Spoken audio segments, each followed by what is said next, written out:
Algunos me conocen, veo bastantes caras conocidas, pero otros no, así que me presento. Mi nombre es Melina Trachtenberg, soy psicóloga, trabajo en Doncel. Doncel es una organización donde nos dedicamos al acompañamiento de adolescentes y jóvenes sin cuidados parentales en la transición hacia la vida adulta. Tenemos distintas áreas de trabajo, una tiene que ver con el fortalecimiento y la capacitación a equipos, ¿sí?, de trabajo. La otra área tiene que ver con la incidencia y la investigación, y la tercera área, que es el acompañamiento directo a los jóvenes, en la cual yo trabajo más particularmente coordinando un programa que se llama Servicios para la Autonomía. Agradezco, como les decía, a todos los que están presentes. Les cuento que hay gente de diversas áreas y eso nos parece sumamente enriquecedor. Hay gente de salud, de educación, hay gente de distintos organismos, de hogares, de ONGs, del Poder Judicial, y hay gente desde Salta hasta Ushuaia, así que eso también está buenísimo. Parte de lo que propició, digamos, la pandemia, por un lado la dificultad del encuentro de los cuerpos, de la presencia, de los abrazos, eso que nos gusta a tanto, sobre todo los que trabajamos con estas temáticas, pero bueno, por el otro lado esta posibilidad de que estemos presentes en el mismo tiempo, en el mismo momento, encontrándonos con gente de todo el país, que si no hubiese sido quizás bastante difícil. Así que bueno, tomémoslo como una oportunidad. También agradezco a los expositores, un equipazo de gente que va a estar a cargo del conversatorio, así que para mí es un orgullo, son todos compañeros, amigos de trabajo, de encuentros y sobre todo de un armado de redes en el que venimos trabajando hace mucho tiempo, y que la realidad es que lo que nos fue encontrando son espacios de formación, distintos espacios de militancia, pero también sobre todo los pibes y las pibas, ¿sí?, porque nos han encontrado situaciones complejas, ¿no?, donde nos hemos tenido que reunir, que trabajar, que hablar, que articular, que pensar, que machacarnos la cabeza pensando en qué hacer con tal o cual situación, pero que rescato que siempre, digamos, con este equipo que me he encontrado y con estos compañeros siempre le hemos dado la vuelta incluso a las situaciones más complejas. Y creo que un poco el espíritu de este conversatorio es todos los que trabajamos con pibes en situación de vulnerabilidad nos encontramos con casos, ¿no?, con pibes, con padecimientos en los que sentimos que no podemos hacer nada, que es imposible, que no contamos con nada, con nadie, que los programas, que los organismos, que las políticas no funcionan, no dan abasto, no dan respuesta, pero creo que estamos los y las profesionales y los acompañantes de los pibes que sí tratamos de darle una vuelta. Entonces, sobre todo, quiero que quede claro que el espíritu de este conversatorio es es que sí hay cosas para hacer, que no hay casos que sean imposibles o con los que no se puede hacer absolutamente nada, que siempre podemos apostar y que siempre podemos hacer algo. Y que ese algo a veces pensamos que es algo chiquito, algo mínimo, pero que realmente cambia la historia de los pibes y las pibas, y creo que tenemos que tener en claro eso, ¿no?, que cuando nos venza la impotencia, creo que tiene que ver más con esto de herramientas y modos, ¿no?, de pensar que bueno, que quizás ya no alcanzan, que quizás hay que darles una vuelta, hay que pensar, pero que si pensamos sobre todo y armamos redes de trabajo y de contención y cuidado para los pibes, podemos hacer un montón de cosas. Este conversatorio surge de la necesidad que venimos viendo también en Doncel de que haya una articulación a nivel de políticas públicas entre el sistema de protección de derechos y salud mental, ¿sí? Estamos acá justamente por eso, porque muchas veces nos encontramos con pibes que tienen cierto padecimiento subjetivo o que circulan por el ámbito de salud mental, dígase internaciones en hospitales monovalentes o internaciones en hospitales generales, o que están en hogares especializados o incluso en hogares, digamos, de niñez, que presentan ciertas problemáticas que son un poco más disruptivas que la del resto y el común denominador quizás a veces, como se llama, de los pibes y las pibas. Entonces, ¿qué pasa con esas situaciones? ¿Qué hacemos? ¿Y cómo hacemos para poder seguir alojando a esos pibes y no tener respuestas expulsivas? Porque lo que muchas veces suele pasar es que cuando no sabemos o no tenemos o no contamos con las herramientas para resolver o acompañar una situación, surge, ¿no? Como sin darnos cuenta, como la respuesta expulsiva, no es para acá, es para otro lado, no es para el hospital general, es para el hospital especializado, no es para el hogar convivencial, es para el hogar de salud mental. Y así los pibes van en un derrotero, y los pibes y las pibas son los mismos, ¿no? Yo hice mi residencia en el Tobar García, y hoy estando en Doncel, me encuentro con un montón de pibes que han circulado por el hospital, ¿sí? Pibes sin cuidados parentales, que en su momento cayeron en una internación psiquiátrica porque no hubieron previamente dispositivos, herramientas o programas o modos de alojamiento que pudieran evitar, por ejemplo, internaciones de salud mental. Y después, cuando un pibe cae más en el circuito de salud mental, los que trabajamos en estas temáticas sabemos que es muy difícil después, ¿no? Que un hogar convivencial lo reciba por cómo está armado o pensado el sistema. Entonces, este espacio es una apuesta a pensar sobre las claves para trabajar con estos pibes y sobre todo para pensar en qué desafíos tenemos por delante, ¿sí? Para poder alojar a los y las pibas. Por último, también nombrar que este espacio surgió como modo de presentación de un trabajo que escribí y que hicimos también junto al equipo de Servicios para la Autonomía de Doncel, que es un trabajo justamente para brindar ciertas claves y herramientas para un acompañamiento integral en la transición de los pibes hacia la vida adulta, hacia la autonomía, y que como uno de los ejes lo que trabajamos es la diferencia justamente entre las prácticas que llamaríamos más expulsivas y las prácticas que serían subjetivantes, ¿no? La diferencia de pensar quizás siempre en una norma general, por ejemplo, para el egreso, donde todos sabemos que los y las pibas tienen que egresar por ley a los 18 años de edad, y bueno, y cómo pensar prácticas subjetivantes que tengan en cuenta quizás los tiempos de los pibes, los momentos, porque no todos, o digamos, yo diría, no la mayoría de los pibes está preparado para egresar en ese momento por el solo hecho de tener 18 años. Así que bueno, nada, no quiero demorarme mucho más, espero haber dicho todo lo que tenía pensado decir, y si no, en algún momento interrumpiré y diré algo más. Pero bueno, voy a dar lugar a los expositores. Tenemos 5 expositores, y después de que expongan ellos y que conversemos un poco, vamos a dar un espacio para preguntas, comentarios, y para que podamos intercambiar, porque nos interesa esto, escucharlos también a todos ustedes.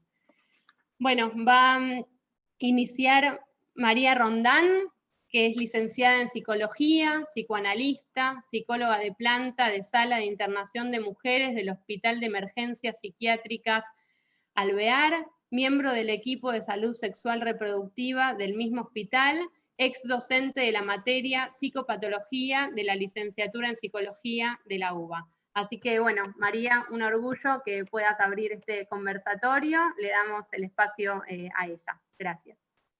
Bueno, muchas gracias.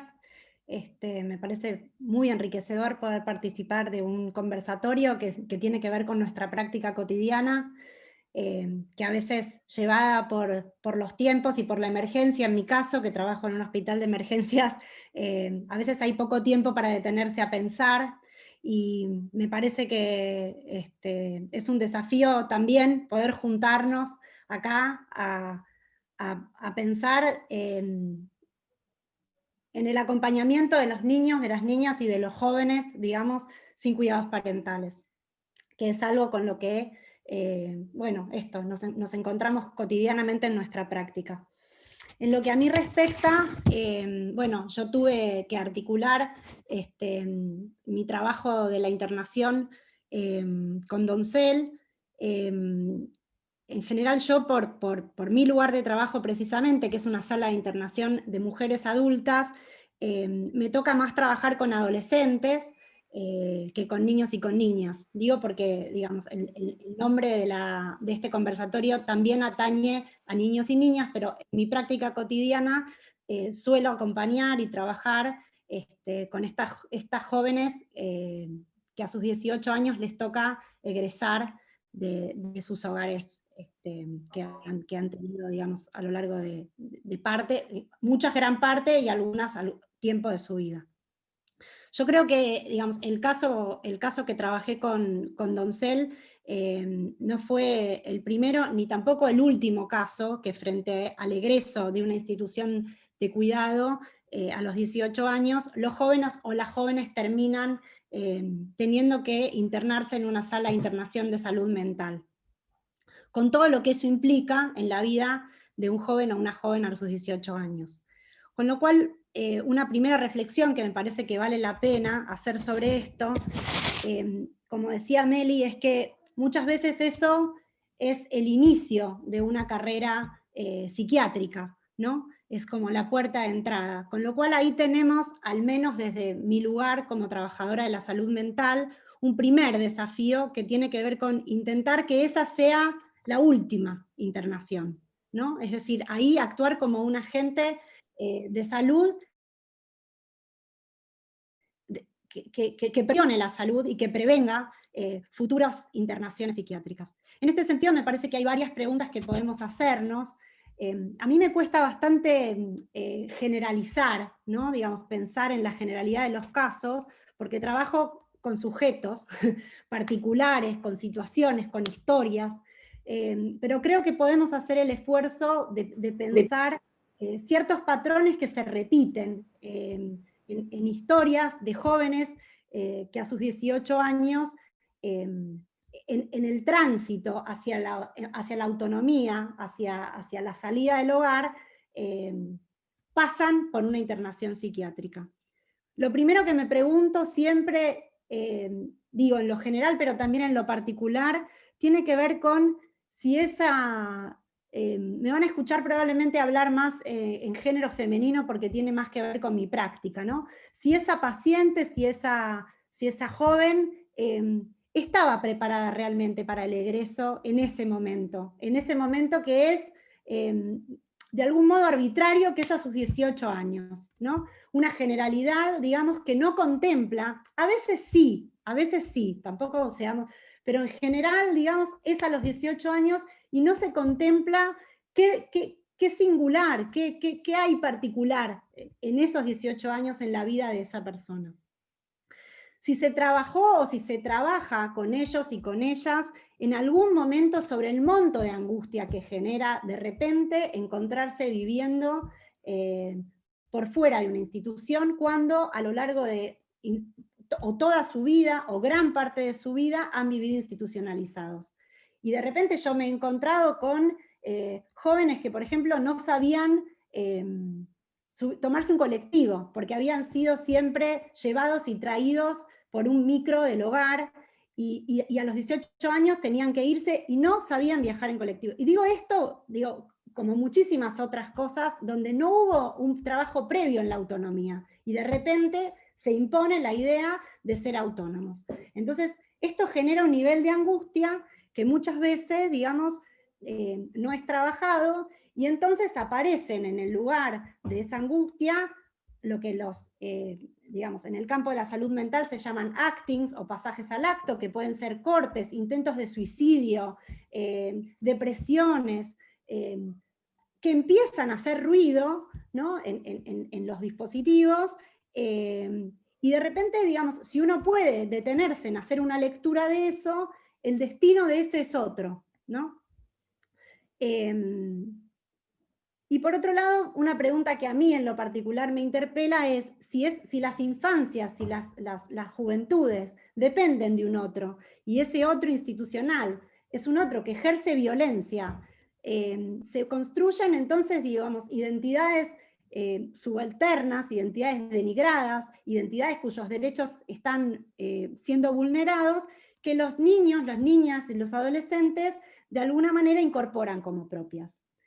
Entonces, yo creo que tenemos la suerte de tener una ley de egreso y tenemos la suerte de tener una ley de salud mental como la que tenemos, pero me parece que el desafío, el primer desafío que creo que tenemos todos quienes estamos en esta charla, es en principio trabajar de manera intersectorial y de manera interinstitucional para hacer que esas leyes se cumplan, porque al menos en lo que hace a la ley de salud mental estamos lejos de cumplir lo que la ley nos impone, digamos.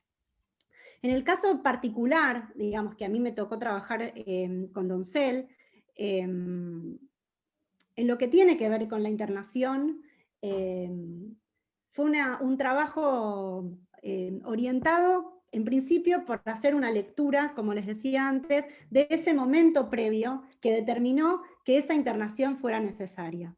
En mi manera de pensar la internación en salud mental tiene que ser un trabajo para que ese sujeto que tiene que atravesar esa internación pueda apropiarse de ese tiempo de internación, porque digamos, muchas veces cuando ingresan no terminan de entender por qué terminan en un hospital psiquiátrico, y las razones son razones que dan los otros, o que da el juez, o que da el psiquiatra, y no terminan de entender por qué tienen que atravesar ese devenir, digamos, ¿no? Entonces, me parece que como trabajadora de la salud mental, lo que me interesa es que se apropien de ese tiempo y que puedan a lo largo de la internación dar cuenta de las razones por las cuales tuvieron que llegar a esa internación. Habiendo dicho esto, digo también que, digamos, cabe la pregunta de si esa internación, en el caso particular del que estamos hablando, era necesaria, ¿no? Porque tal vez si hubiera instituciones que alojen políticas de egreso más cuidadas o dispositivos de salud mental intermedios, la internación no sería un recurso necesario para una joven que está empezando, digamos, su vida autónoma fuera de una institución de cuidado.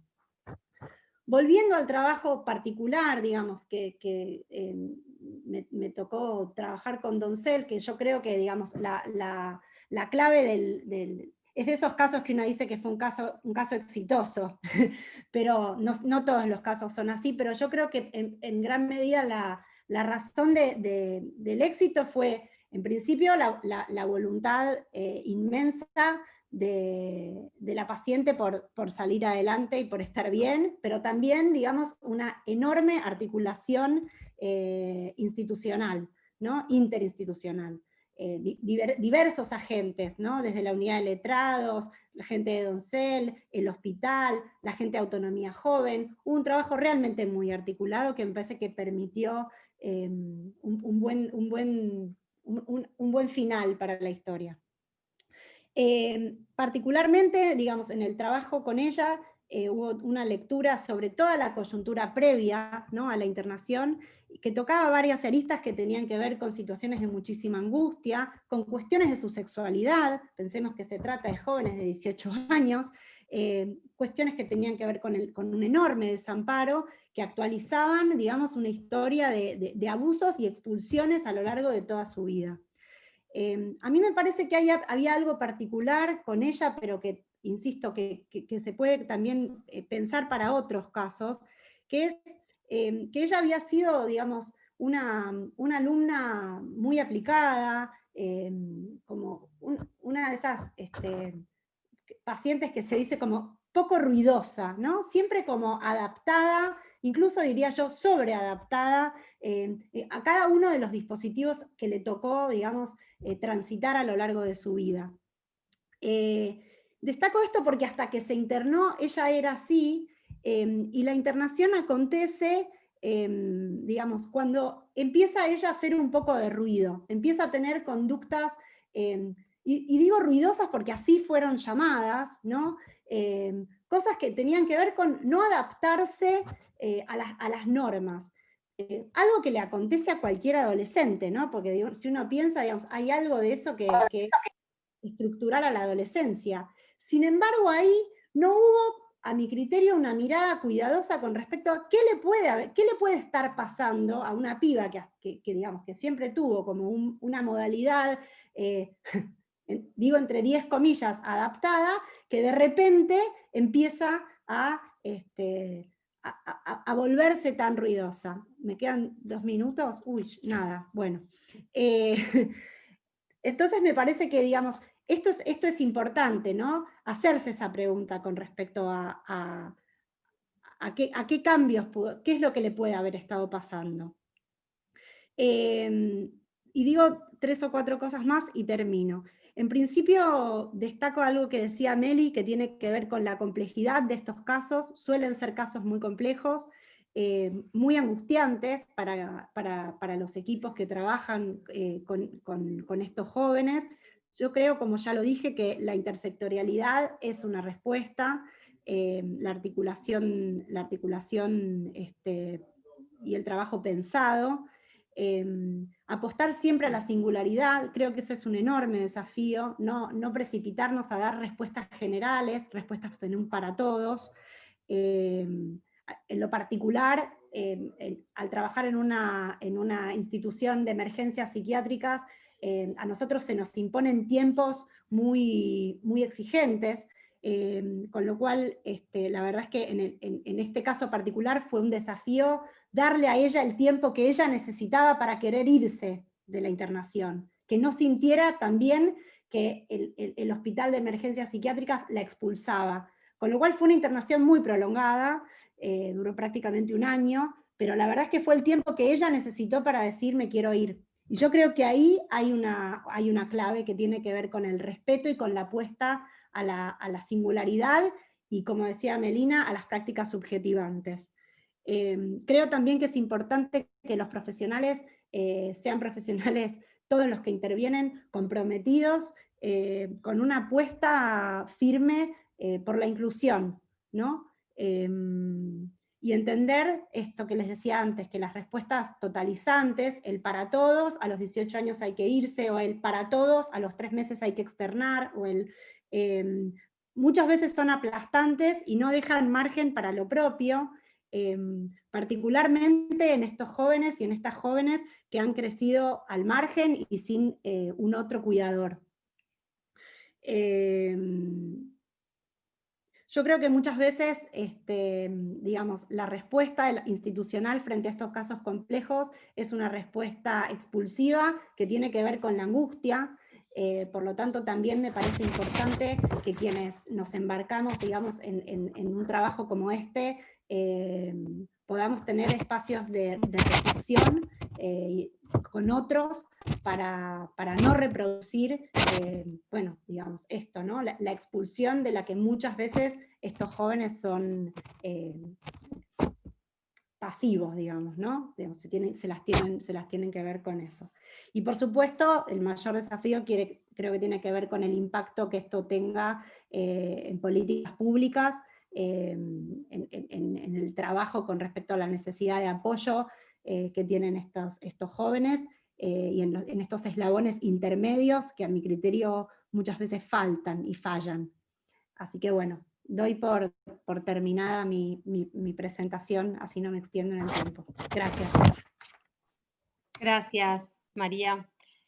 Bueno, ahora vamos a dar lugar a Lucila Pantuso, que es médica psiquiatra infanto-juvenil, psiquiatra de planta del sector de salud mental infanto-juvenil del Hospital Ramos Mejía y psiquiatra del programa ADOP-ADOPI, miembro del equipo de supervisión y acompañamiento de los dispositivos de abordaje territorial de la CEDRONAR y docente de la materia de salud mental de la carrera de medicina de la UBA. Así que bueno, adelante. Bueno, hola a todos. Un gusto compartir este conversatorio. Me resulta muy interesante que haya gente de tantos lugares diferentes. Uy, ahí se coló un micrófono. Muchas gracias, Melina, por convocarme. Esta convocatoria surge a partir de un paciente que trabajamos en conjunto con Doncel, desde el programa ADOP-ADOPI, hace aproximadamente 3 años. Fue uno de los primeros pacientes que me tocó atender en el programa. Voy a contar un poquito cómo funciona el programa. El ADOP-ADOPI es un programa de atención domiciliaria que funciona desde el 2003, depende de la Dirección General de Salud Mental, y está conformado por 10 equipos que atienden pacientes adultos y 5 equipos que atienden niños. Estos equipos son interdisciplinarios. Cada equipo está conformado por un psicólogo, un psiquiatra y un trabajador social. La población que atiende el programa son sujetos con problemáticas de salud mental severas, y fue pensado en una primera instancia para atender a sujetos en situación de crisis que por alguna causa, ya sea física o psíquica, no pueden acceder al sistema de salud de manera ambulatoria, con el objetivo principal de evitar las internaciones por salud mental, poder tener un escalón intermedio de intervención y poder evitarlas. El abordaje es un abordaje integral, es un abordaje en domicilio, en territorio. La idea es poder articular con todas las redes locales y las redes de apoyo.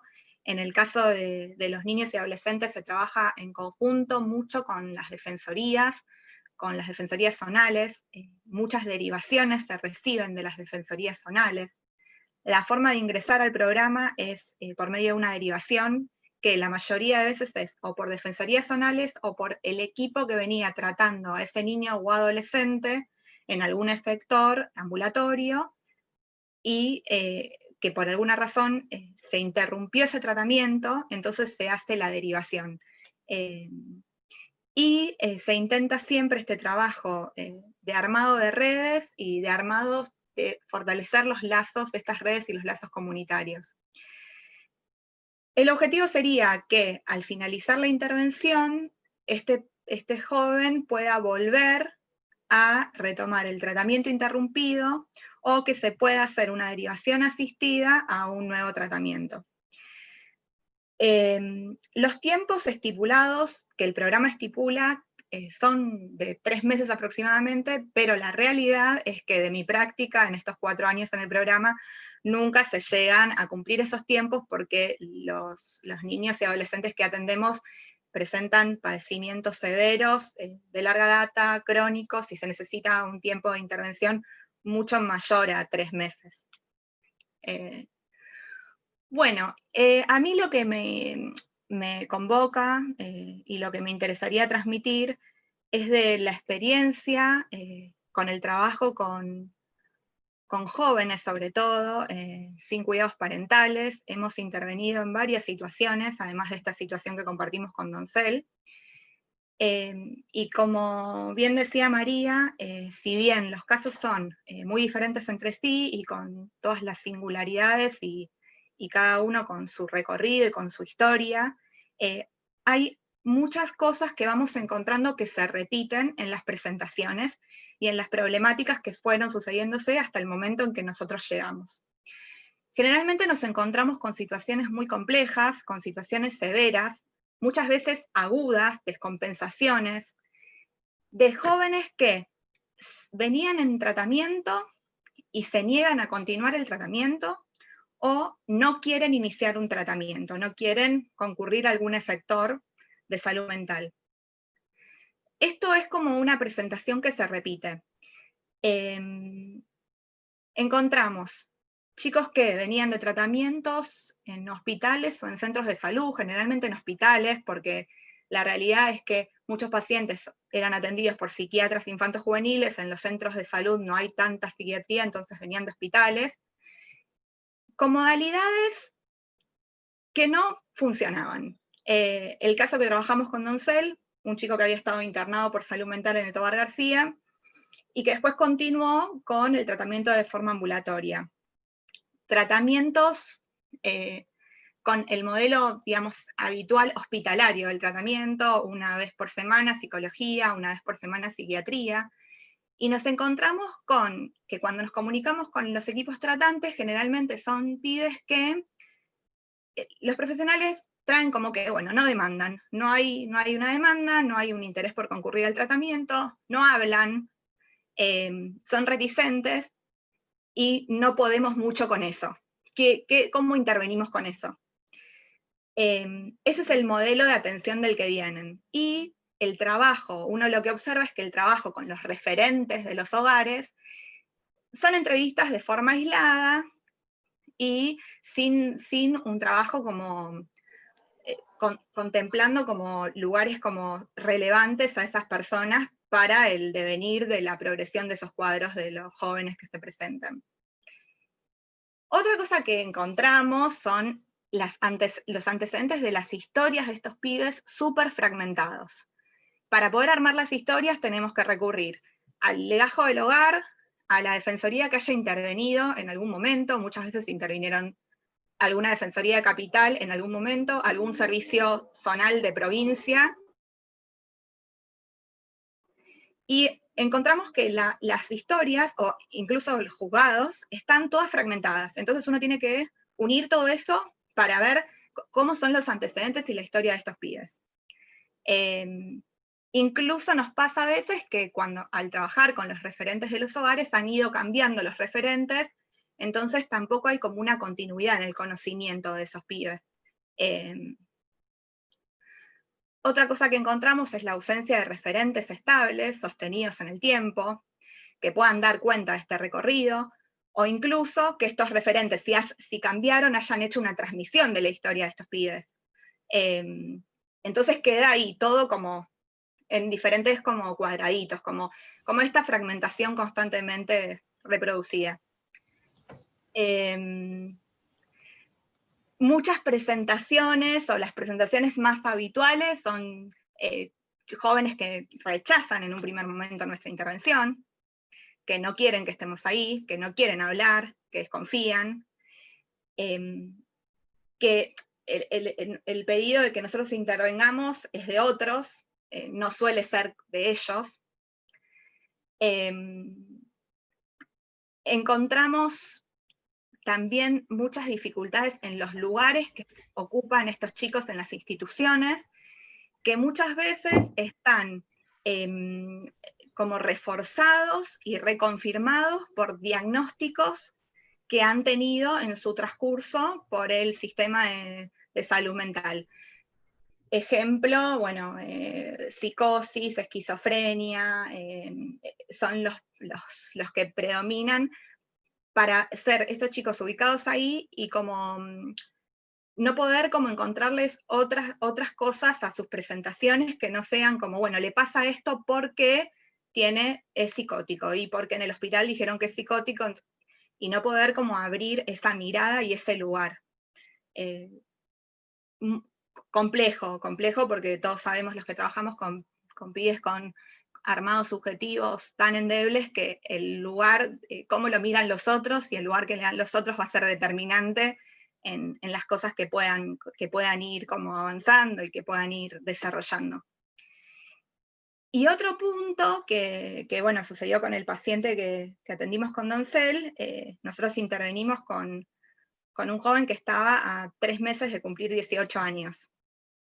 Y esto que decía María, y que hablamos siempre con Melina, es patente de que pareciera que en un momento faltan 2 meses para cumplir 18, y ese joven que nunca tuvo hábitos autónomos, de golpe tiene que salir a la vida de forma autónoma. Ejemplo, esto de no saber cómo se usa una SUBE para viajar en el colectivo. Desde esas cosas más básicas, de no haber ido nunca a comprar algo solo, de no haber decidido nunca algo por sí mismo, sino que los otros decidan por él. Entonces, todas esas herramientas no se fueron trabajando paulatinamente, y se espera que a los 18 se haga el quiebre y se las obtenga mágicamente. Pero como esta convocatoria fue para pensar desafíos, claves y qué sí podemos hacer, yo, situándome sobre todo en el caso que compartimos con Doncel, y que también fue como dentro de los casos bastante exitoso, me parece como que algunas como claves para poder replicar en relación a las dificultades que mencioné, tienen que ver con las diferentes cosas que voy a mencionar. Me parece como que en cuanto a los tratamientos que se le brinda a estos pibes, a estos tratamientos fallidos, hay que repensar la lógica de estas intervenciones en salud mental. Hay algo de la lógica tradicional del consultorio, del abordaje, que hay que repensarla. Que hay que pensar que estos jóvenes hay que salir del modelo biomédico, del tratamiento en un consultorio, y que solo se espera como que la palabra sea el recurso para que se movilice algo de la presentación. Pensar que estos jóvenes están inmersos en un sistema, que hay otros, que viven en una comunidad, Me parece que hay algo del programa DOPA-DOPI que posibilita el trabajo en territorio, como otros programas que trabajen en territorio, que es muy valioso, que se puede trabajar in situ, que se puede romper los muros, que se puede ver qué pasa en los lugares en donde viven los pibes, y se puede pensar intervenciones a partir de eso que vivencian los pibes ahí. Pero si uno no tiene la posibilidad de trabajar en un programa tan valioso como este, hay formas de pensar también lógicas de trabajo que rompan muros desde adentro del hospital también. Me parece que un poco María, que trabaja, es como si fuesen las dos puntas, una sala de internación de salud mental y un equipo de trabajo domiciliario en territorio, y sin embargo se pueden pensar formas de intervenir que rompan estas barreras. Los dispositivos tienen que ser más flexibles y tienen que permitir que los profesionales sean flexibles. Esto de superar el campo de las palabras, pensar que estos pibes están muy comprometidos subjetivamente, que realmente no vamos a encontrar esa demanda que quizás algunos profesionales esperan encontrar, esto de no hay demanda, no hay demanda. Me parece importantísimo poder incluir la dimensión afectiva en los lazos, poder horizontalizar los vínculos, poder escuchar las necesidades de estos pibes, aunque sean necesidades básicas, mínimas, acompañar desde cómo se tramita una tarjeta para viajar, desde cómo ubicarnos en un mapa, cómo abrir el Google Maps, muchas cosas que los profesionales venimos como seteados como de otra forma para trabajar en el consultorio. Importantísimo darse cuenta de que hay que darle tiempo al vínculo con estos pibes, que para poder empezar a intervenir necesitamos a veces meses, a veces un año, que necesitamos que confíen en nosotros, que si no, no hay trabajo posible. Importante poder recolectar y unificar la información de sus historias, porque esto nos va a permitir pensar en lógicas de intervención. No podemos, si no unificamos esa historia y entender los tránsitos de este pibe en su vida, los vínculos significativos, los lugares, las cosas traumáticas que vivió, pensar cómo intervenir.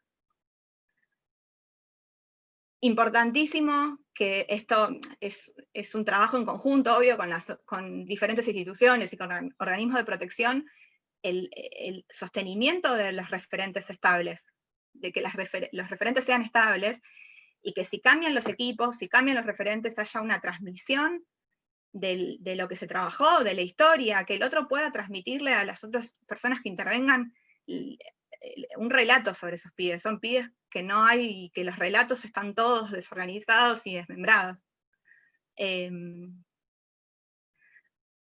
Algo clave también es que los profesionales podamos sostener y bancar el rechazo, cómo nos rechazan estos pibes muchas veces, sobre todo en los principios de nuestras intervenciones,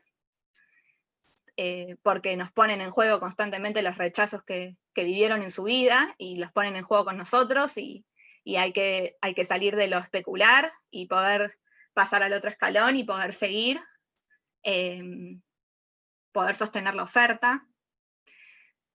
Trabajar con los referentes de los hogares, dar herramientas que puedan ampliar la mirada. Hay algo de esto que ya mencionaron, de la falta de herramientas, de la falta de conocimiento sobre las problemáticas, a veces falta de formación, que hace que la mirada muchas veces sea muy expulsiva. Y a mí, en relación a esto, no sé cómo estoy ¿ya estoy en el tiempo? Bueno, lo último. ¿Puedo dos cosas más? Sí, lo último y cerramos. Listo. Último. Nosotros cuando empezamos a trabajar con este paciente, nuestro equipo, en una audiencia que se tuvo sobre este joven para decidir si se lo derivaba a un hogar de salud mental, sostuvimos que no era un paciente para derivar a un hogar de salud mental porque no tenía una problemática severa, pasaba por otro lugar las dificultades. Una persona de este equipo nos mencionó que estábamos en un estado de enamoramiento del paciente, y que por eso decíamos eso y ya íbamos a cambiar. Apostemos a esto, ¿no? A enamorarnos de los pacientes, a ubicarlos en otros lugares, a apostar por los pacientes, escuchar sus dificultades, acompañar, pero desde este lugar me parece que si no, no vamos a poder dar vuelta, a cambiar. Eso. Bueno, muchas gracias, Lucila. Me quedo con esto de que nos enamoremos de los pacientes, porque si enamorarse de los pacientes es apostar a que puede ser otra su historia, bienvenido sea. Y otra cosa que quiero aclarar, para aprovechar que estamos muchos del ámbito de salud mental y los que no también, el programa del cual habla Lucila es un programa que está intentando ser desmantelado por la ciudad de Buenos Aires, así que eso también me parece importante en este contexto, porque es un programa que tiene justamente una impronta distinta, un laburo en territorio, y que bueno, que están desfinanciando el programa, con falta de pagos, etcétera, se están desintegrando un montón de equipos, así que también esto me parece que está bueno que todos los que estamos acá lo sepamos, porque eso también lo tenemos que sostener nosotros. No llegué a eso, gracias. Así que bueno, vamos a dar lugar ahora a Alejandro Michalewicz, es psicólogo, psicoanalista, especializado en salud mental infanto-juvenil, investigador de la Cátedra de Stolkiner de Salud Pública y Salud Mental de la Facultad de Psicología de la UBA, supervisor de varios equipos de residentes y concurrentes, y se desempeña actualmente como psicólogo en el CAPS 9 del municipio de San Martín. Así que bueno, bienvenido. Bueno, muchísimas gracias a Melina y a la Asociación Civil Doncel por la invitación. Me parece muy importante que hablemos de estos temas, que hablemos de cómo articular, de cómo trabajar en conjunto, de cómo acercarnos entre quienes trabajamos en instituciones distintas, pero que trabajamos con las mismas personas. Entonces, creo que este es un esfuerzo muy importante que tenemos que hacer para poder trabajar en conjunto. Yo les voy a comentar un poco desde dónde digo yo lo que les voy a decir. Muchas de las cosas que yo les quería decir ya las dijeron las dos expositoras anteriores. Me alegro de encontrar estas coincidencias. En algunas voy a redundar un poquito y otras me parece que ya están dichas. Yo me acerqué a esta temática cuando estaba terminando mi carrera de psicología en la facultad, a partir de una investigación que fue mi primer tarea en la Cátedra de Salud Pública, en la cual investigué la accesibilidad de niños, niñas y adolescentes alojados en hogares a la atención en salud mental. Esto fue aproximadamente en el año 2008. Existía en ese momento un programa en la Ciudad de Buenos Aires, que era el programa de atención comunitaria, dirigido por Alejandra Barcala, Patricia Álvarez Zunino y Julio Marota, que fue desmantelado, con lo cual importante este señalamiento que hace Melina, que no nos desmantelen también a DOP y a DOPI. Fue un programa que tomó como uno de sus objetivos el trabajar en pos de la articulación entre el sistema de protección de derechos y salud mental, y hacerlo desde una perspectiva comunitaria de la atención en salud mental. Para quienes hemos conocido el trabajo del programa, siempre es una referencia, nos ha dejado muchas enseñanzas y creo que son cosas que están buenas retomarlas. Luego hice mi residencia en el Tobar García,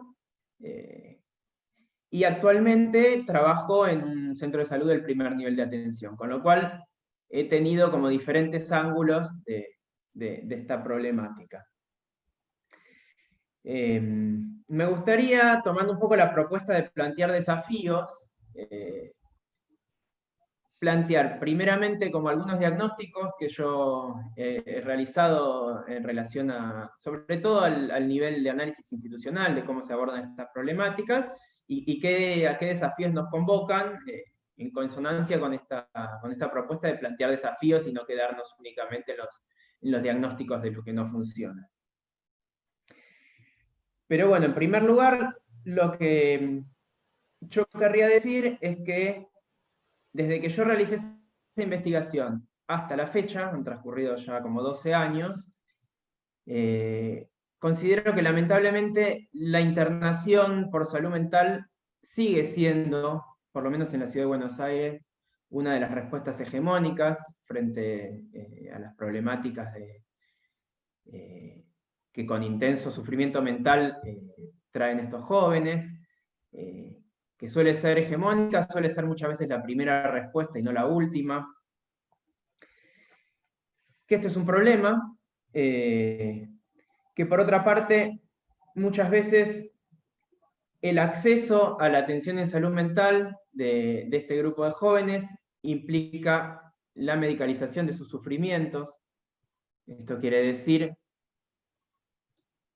que para que puedan acceder a salud mental, la contraparte es, como decía Lucila, por ejemplo, que se vayan de esa atención con una etiqueta diagnóstica, que muchas veces valdría la pena cuestionar, que no siempre hay que dar por cierto y certero un diagnóstico con el cual conocemos a un sujeto.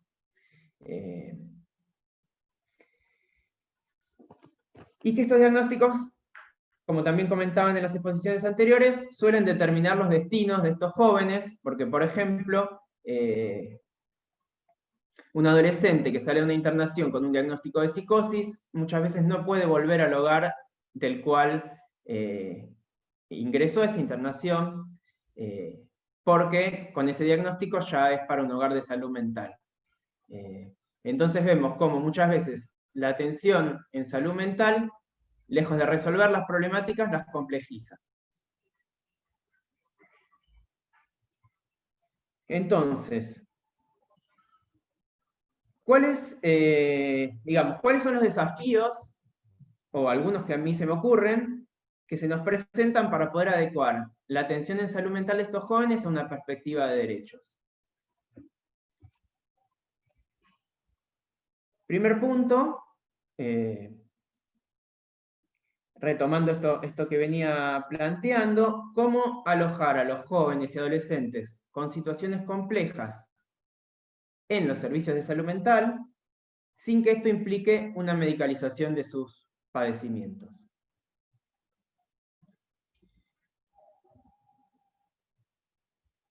Creo que es importante incorporar algunas herramientas teóricas con las que contamos, pero que muchas veces se dejan de lado para poder conceptualizar el sufrimiento de muchos de estos jóvenes. Una de ellas es la noción de trauma. Muchas veces se deja de lado lo traumático de las historias y de los recorridos por los cuales atraviesan estos jóvenes, como si esto no tuviera que ver con el sufrimiento que presentan.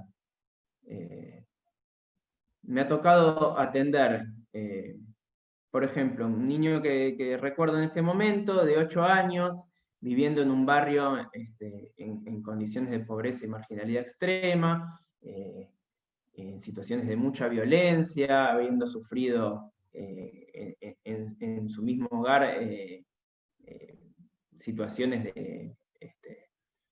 de violencia extrema entre sus padres, hacia él, hacia sus hermanos, que luego fue a vivir un hogar, que presentaba conductas muy impulsivas, y que esto es interpretado y diagnosticado como una cuestión psicótica. Digo, ¿cómo olvidar toda esta cuestión traumática por la que pasa este niño a la hora de realizar un diagnóstico? Los desarrollos de Winnicott en relación a desprivación y delincuencia, este texto tan importante, que muy poco se tiene en cuenta. Bien, un segundo desafío que quisiera plantear, me parece que tiene que ver con que desde el sistema de salud se deben establecer circuitos accesibles que puedan dar respuesta rápida en situaciones de crisis, pero que esta respuesta no necesariamente deba ser la internación. Porque lo que solemos observar es que cuando un adolescente, un joven, llega a una guardia de salud mental, que suele ser la única puerta de entrada inmediata con la que se cuenta. Digamos, uno si tiene que ir a pedir un turno, por ejemplo, en consultorios externos, muchas veces hay listas de espera, admisiones, etc. Uno va a una guardia y lo atienden inmediatamente. Pero ¿qué pasa? Esa guardia, en general, el único recurso que tiene es la internación. Entonces, lo que termina sucediendo es que se confunde urgencia con gravedad, con riesgo, con complejidad, ¿no? Me parece que son 4 componentes que deberíamos poder distinguir. La internación en salud mental, según la ley de salud mental, para los niños y adolescentes solo puede ser aplicada en situaciones de riesgo cierto e inminente para sí o para terceros. Entonces, si nosotros tenemos un joven en situación de urgencia, pero que no necesariamente implica un riesgo, el sistema de salud tiene ahí un vacío, un blanco, ¿no?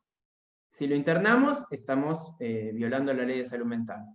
Y si no lo internamos, ¿con qué se cuenta en el sistema? Una tercera cuestión que ya fue mencionada, un tercer desafío, tiene que ver con esto de la articulación intersectorial. ¿Qué pasa cuando no articulamos intersectorialmente? En un artículo que escribí con un compañero hace unos cuantos años, se nos ocurrió hablar de que hay un montón de niños que se encuentran no solo institucionalizados, sino multi-institucionalizados. ¿Qué queríamos decir con esto? Que se encuentran abordados por numerosísimas instituciones a la vez sin articulación entre ellas. Y ahí tomábamos esto de lo multi, a partir de la distinción entre multidisciplina e interdisciplina, donde la interdisciplina es la actuación de diversas disciplinas articuladamente, y la multidisciplina es, como plantea Nora Lichiri en un texto, la yuxtaposición de diversas disciplinas actuando todas por su cuenta. Entonces, muchas veces lo que hay es yuxtaposición de diversas instituciones actuando todas por su cuenta. ¿Qué consecuencias tiene esto? Por ejemplo, la que mencionaba Lucila, de que se dificulta sostener en el tiempo las estrategias de intervención. Un joven que está siendo atendido en un consultorio externo, que luego pasa a ser atendido en una internación, cambia el equipo de salud mental que lo atiende. Que luego cuando sales, muy posiblemente vuelva a cambiar. O jóvenes que pasan de un hogar al otro. La interrupción de los vínculos terapéuticos no solamente corta la continuidad del tratamiento, sino, como planteaba Lucila también, lo importante que es el vínculo para sostener este tratamiento. Es una vez más vuelta a empezar, una vez más vuelta a empezar. Que es una de las explicaciones posibles para este rechazo que presentan muchos jóvenes a los tratamientos, porque otro psicólogo más, otro psiquiatra más.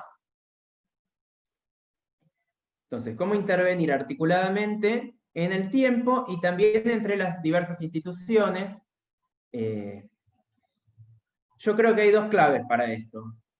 Una cuestión, para poder intervenir con otros, tenemos que tener, si bien podemos intervenir desde distintas disciplinas o distintas incumbencias, tenemos que tener un marco referencial común. Tenemos que tener algunos acuerdos respecto a cómo es el trabajo y cómo pensamos a ese sujeto con el que estamos interviniendo. En segundo lugar, es sencillo, pero creo que es la clave, trabajar con otros siempre implica un esfuerzo al que debemos estar dispuestos. Si somos conscientes de cuál es la implicancia de este esfuerzo para el éxito de la intervención que estamos realizando. El cuarto desafío que creo que viene a plantear el artículo que se está presentando hoy con este conversatorio, tiene que ver con implementar prácticas de cuidado que vayan más allá de la psicoterapia. En lo cual creo que también coincido con la exposición de Lucila. Muchas veces el modelo de psicoterapia y psiquiatría, el consultorio, no es el adecuado para el abordaje de estos jóvenes. Me parece muy valioso el artículo que se está presentando y que les recomiendo a todos que lo puedan leer, cómo es un artículo que da cuenta de una práctica y de un modelo que es muy posible de ser replicado, porque el artículo creo que hace hincapié en cuáles son las claves que encuentran, cuáles son los ejes de trabajo, el trabajo individual y el trabajo grupal, no como dos cosas separadas, sino como dos cosas complementarias. Cómo es importante apostar al armado de una red. Entonces, para ir finalizando, me están diciendo que ya no me queda tiempo, querría repasar los cuatro desafíos que yo creo que son fundamentales para poder adecuar la atención a una perspectiva de derechos. En primer lugar, alojar sin medicalizar y sin psicopatologizar. En segundo lugar, establecer circuitos accesibles que puedan responder con rapidez, no necesariamente a partir de la internación. En tercer lugar, seguir trabajando en la articulación intersectorial. Y en cuarto lugar, implementar prácticas que puedan reemplazar o complementar, según la situación, al encuadre psicoterapéutico individual. Bueno, muchas gracias. Bueno, muchas gracias. Perdón que los vaya cortando. Es súper interesante todo lo que dicen, pero bueno, así pueden hablar todos. Bueno, vamos a dar lugar a María Laura Folgar, abogada, egresada de la Facultad de Derecho de la Universidad de Buenos Aires, magíster en la magistratura de la Facultad de Derecho de la Universidad de Buenos Aires, defensora pública, coadyuvante, prosecretaria letrada de la Defensoría General de la Nación, a cargo de la coordinación de la Unidad de Letrados de Personas Menores de Edad, y cotitular de la Comisión de Seguimiento del Tratamiento Institucional de Niños, Niñas y Adolescentes. Bueno, bienvenida, Laura. Bueno, muchas gracias por la presentación, muchas gracias por la convocatoria, un gusto participar de este evento, excelente los expositores anteriores. En principio no puedo, digo que mucho de lo que tenía pensado exponer realmente lo dijeron los expositores, coincide en principio en todo lo expuesto. Les voy a contar un poco, porque sé que es muy federal este encuentro, qué es lo que hacemos. Yo trabajo en el Ministerio Público de la Defensa en una unidad de letrados que interviene en las internaciones de salud mental de todos los niños, niñas y adolescentes de la Ciudad de Buenos Aires. Estábamos trabajando el año 2012 y desde ese entonces hasta ahora intervenimos en 8.400 internaciones, que esto nos permite un poco dar cuenta de cómo se dan estas internaciones de salud mental, por lo menos en el ámbito de Ciudad de Buenos Aires. El año pasado, para que se den una idea, intervinimos en 1088. Cuento, en estos momentos estamos a 10 años de la Ley de Salud Mental, entonces me parece importante contar un dato duro, aportarlo para todos, toda vez que podrán escuchar en los medios seguramente que hay muchas críticas respecto de la ley, en particular respecto a que no hay internaciones de carácter involuntario desde que se puso en vigencia la ley. Y bueno, yo quiero contarles que desde la unidad de niños y la unidad de adultos que tiene la Defensoría General, desde que estamos en funcionamiento, desde el 2011, tuvimos 34.000 internaciones, 31.400 internaciones, para dar cuenta un dato que me parece importante que lo aportemos cuando escuchamos estos comentarios. Bueno, lo que hacemos, somos un equipo de abogados y un equipo interdisciplinario que cuando nos comunican la internación de un niño nos constituimos en la clínica, sanatorio, en la comunidad terapéutica, Hospital Molo Valente y Hospital General, y tomamos contacto personal con nuestro defendido. En este contento, bueno, Dispo APSO, claramente se reformuló la manera de trabajar, pero en general es así, y tomamos conocimiento de la situación particular, del contexto de internación, y trabajamos desde el primer momento en la pronta externación. Y ahora vamos a entrar un poco en lo que es en el sistema de protección. Lo primero que quiero decir es que cuando nosotros intervenimos en este control de internación por salud mental, es intervenimos cuándo ingresa y cuándo ingresa. No tenemos intervención en el antes. Y esto me remite un poco a lo señalado por Alejandro y María muy bien en cuanto a, es cierto que a veces la internación es el primer contacto con el sistema de salud. Cuando nosotros tomamos intervención ya todo pasó. Ya están en el hospital, ya hay algo que nadie atajó y que en general tiene que ver con una problemática que no siempre tiene que ser abordada desde la salud, sino a veces desde los organismos de protección. Para dar un ejemplo, hace un tiempo tenemos una internación de un niño de 4 años, que la complejidad familiar era tremenda. Ahí es donde había que trabajar, es donde el sistema de protección tenía que estar para evitar esa internación, que en realidad hoy el chico tiene 8 años y nuevamente estamos controlando, actuando en su control de internación, para que se den una idea de lo que es necesario trabajar en el previo, en el antes a la internación. Nosotros, cuando tenemos tiempo con la unidad, paramos y sacamos una foto de una semana, de un día, para darnos cuenta, bueno, con quiénes trabajamos, qué es lo que podemos mejorar, cuáles son las fallas que vemos, para poder contarlas en ámbitos como este, donde encontramos mucha gente con compromiso y con ganas de que las cosas, de que las prácticas cambien. En este sentido, nosotros, sacando una foto de una semana, podemos ver que el 42% de los chicos que habían ingresado era la primera vez que habían tenido contacto con el sistema de salud en general. O sea, no habían ninguna terapia, ningún tipo de acompañamiento, ningún tipo de nada. Lo primero que fue el hospital, la puerta grande del hospital que los alojó, y que siempre los aloja. Ahí me queda un poco con lo que decía Alejandro, bueno, si no los aloja, ¿qué hay? No hay nada, porque aquí sí tenemos algo que señalar en cuanto a la falta, ¿no? Que me remito a lo que dijo María, la falta de cumplimiento de la ley en algún punto, falta de estos dispositivos intermedios comunitarios que tienen que estar accesibles para los niños, para las familias, para que estas internaciones en definitiva no ocurran. En Ciudad de Buenos Aires hay instituciones o programas como ADOPI, quizás hay más recursos, pueden fallar, ¿no? Pero hay. Lo cierto es que más allá de lo que es Ciudad de Buenos Aires no hay tantos recursos, claramente hay una carencia, y lo que nos pasa es que nosotros en la unidad intervenimos con más del 50% de niños que tienen su domicilio en otra jurisdicción, no en capital. O sea, hay poco que ofrecer en la comunidad, entonces terminan internados en ciudad. Ahí es algo para pensar como un incumplimiento a la ley, que claramente te hace hincapié en la necesidad de crear dispositivos intermedios, comunitarios, para evitar la internación. Y lo que vemos luego, cuando nosotros terminamos y trabajamos fuertemente por esa externación, y bueno, tiene que ser externado con un tratamiento, con un acompañamiento, con apoyos a una familia que muchas veces no puede acompañar, bueno, ese acompañamiento posterior no se da.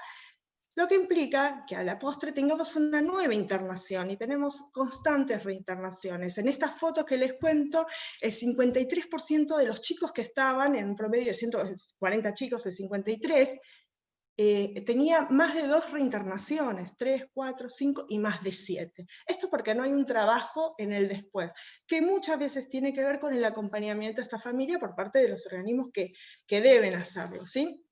Esto en principio en cuanto a lo que es la previa y el después de la internación. Y en particular con relación a la población que nosotros llamamos la más vulnerable con la que trabajamos, que son los niños que vienen de hogares y que atraviesan una internación por salud mental, o los niños que vienen de situación de calle, hogares, paradores, comunidades terapéuticas, cuando no circuito penal, y vuelven a ingresar en una internación, que están como en una puerta giratoria constante.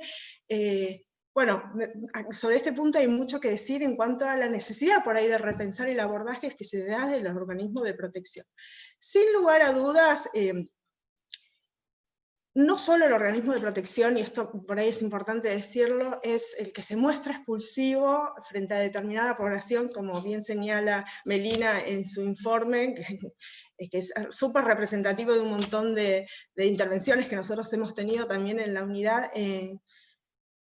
no, a veces el sistema de salud también expulsa. Cuando hablamos de chicos en situación de calle, sin cuidados parentales, sin educación, sin vivienda, a veces cuando ingresan al hospital con toda una sumatoria de vulneraciones y además con un consumo muy importante, a veces los hospitales generales son súper expulsivos con esta población. Así que acá también poner un poco la lupa en el sistema de salud y no solo en el sistema de protección, para alojar a esos chicos, por lo menos inicialmente, para pensar luego, sí, un después para esta población y empezar a trabajar.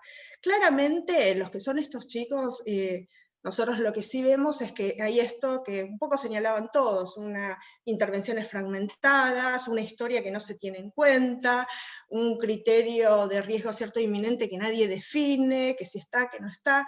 Lo que nosotros vemos es que prontamente nos piden que los saquemos porque el hospital no los puede alojar, porque no son el perfil, porque en algunos casos hasta han referido tener miedo, no tener las condiciones, lo que fuera.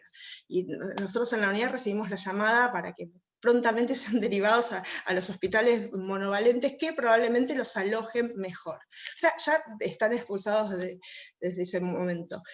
En este sentido, pensando en trabajar, teniendo en cuenta el historial, teniendo en cuenta que no son una papa caliente y que el hospital lo advierta, que trate de abordarlos de distintas maneras, se creó en Ciudad de Buenos Aires, no sé si ustedes lo saben, un protocolo de atención integral a los chicos en situación de extrema vulnerabilidad, es más extenso el nombre, en el cual distintos sectores tratamos de trabajar intersectorialmente para que determinados jóvenes, cuando llegan al hospital, después de todo este contexto y todo este historial, realmente se los mire y se los aborde de manera integral, teniendo en cuenta todos los abordajes previos y toda su historia, y tratar de seguir una línea única. Es inicial, seguimos trabajando en ese sentido en el protocolo, nos hemos acercado a hospitales generales, tratando de que se comporten de manera amigable con los jóvenes que integran el protocolo. Pero bueno, es un primer inicio y va en este sentido, en la necesidad de trabajar intersectorialmente para abordar a la población, por lo menos a estos chicos que están inmersos en una puerta giratoria. Sobre los chicos que vienen de hogar, les cuento la experiencia de la unidad. En general es lo que ustedes señalaban, adolescentes, algún episodio de crisis, inmediatamente llaman al SAME desde los hogares y que entran en una internación. Tal cual como comentaron, una vez que ingresan de los hogares convivenciales, que es, para los que no saben, dependen del sistema de la Dirección de Niñez, vendría a ser en Ciudad de Buenos Aires, lo que es protección, una vez que ingresan al sistema de salud, ya no son más del ámbito de niñez y tratan constantemente de que inicien su circuito por los dispositivos de salud mental. Esto es muy difícil, porque en principio es la expulsión del hogar que los tenía alojados hasta ese entonces, que consideran que ya no es más, o sea, es trabajar eso. Y por otro lado, nosotros desde la unidad de los que nos toca, es inmediatamente, una vez que ingresa un joven de un hogar, haber asumido la práctica, en atención a las consecuentes expulsiones de este sentido, de pedir una medida cautelar tendiente a una reserva de vacante para que el joven, una vez que termine esa internación, no sea necesaria que continúe, no sea necesario que continúe, pueda volver a su hogar. Eso que contabas un poco en tu informe, Melina, de lo que le ocurrió a Mariela, nosotros los vemos constantemente, teniendo que haber adoptado esta práctica para trabajar, si vuelve, que por lo menos tenga un lugar donde volver. Nos ha pasado un joven que estuvo 2 años y 2 meses en un hospital monovalente esperando que aparezca el hogar terapéutico que necesitaba. Él venía de un hogar terapéutico, pero decidieron no alojarlo más, y no apareció otro hogar, y bueno, muchas presentaciones judiciales desde la unidad de letrados, expedientes, jueces, cámara civil, y realmente tardamos 2 años y medio, imagínense lo que es en un adolescente 2 años y medio esperando un recurso. Me parece que ahí es donde fuertemente hay que trabajar, desde el sistema de protección, en el de acompañamiento, en el previo, en el después, en los apoyos, en los abordajes con las familias, digamos, en el acompañamiento con las familias, con los chicos en situación de calle, claramente también, el trabajo intersectorial entre todos los actores, que somos muchos. En los contextos de internación a veces es lo que decía Alejandro, la multiinstitucionalización. Podemos contar, defensor, juez, equipos tratantes, unidad de letrados, consejo de derechos, si viene un hogar, dirección de niñez, ni hablar si es un chico que atraviesa, que viene también del circuito penal, con lo cual tenemos todo, somos un montón de actores, todos desarticulados. Entonces trabajar fuertemente en eso, sin lugar de dudas, es necesario. En principio eso, coincido con todos, les quería contar un poco estos datos para que lo vean desde la unidad de letradas lo que hacemos. Nos pasó un caso, aprovecho también los cuento, de iniciar una acción de amparo específica para crear un poco esto pensando en la singularidad.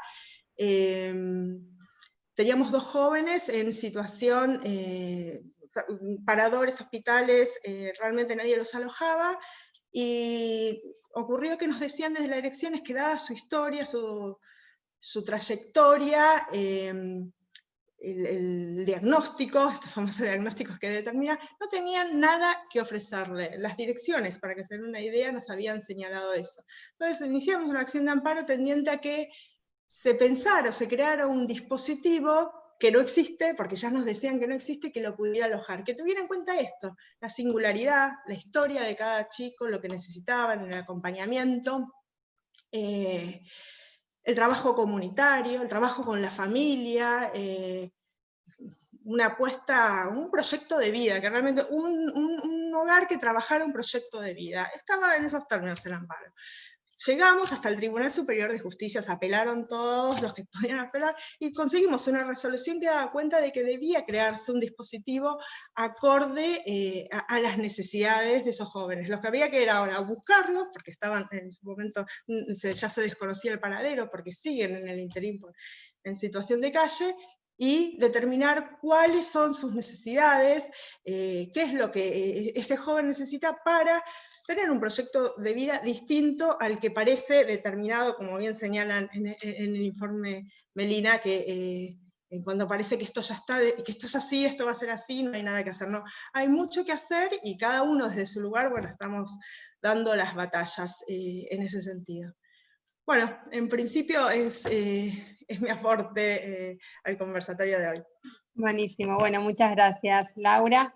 Ahora le vamos a dar la palabra para finalizar, y después vamos a dejar un breve espacio para comentarios y preguntas de los participantes, a Fabiana Isa. Es licenciada en Psicología, especializada en Psicología Clínica Infanto-Juvenil, directora nacional del Registro Único de Aspirantes a Guarda con fines adoptivos del Ministerio de Justicia y Derechos Humanos de la Nación. Trabaja en temas de infancia vulnerable y adopción, y coordina dentro de la Facultad de Psicología de la UBA un programa de extensión que es Atención a Niños Privados del Cuidado Parental. Así que bueno, Fabiana, un placer tenerte entre nosotros, te damos el lugar.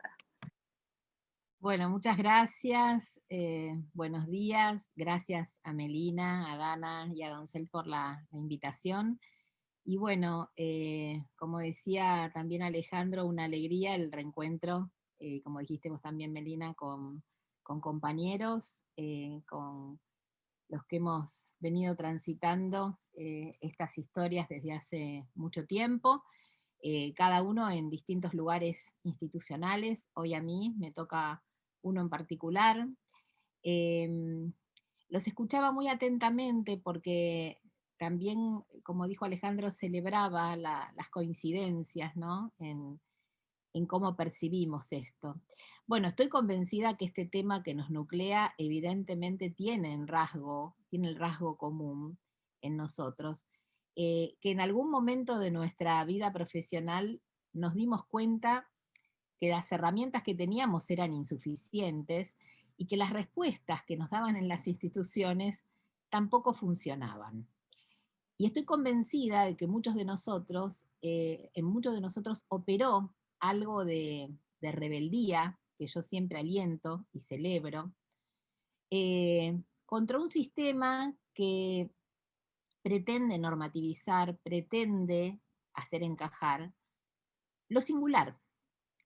Pero lo singular propio de cada uno de nosotros, pero que se evidencia en la explosión de la adolescencia, ¿no?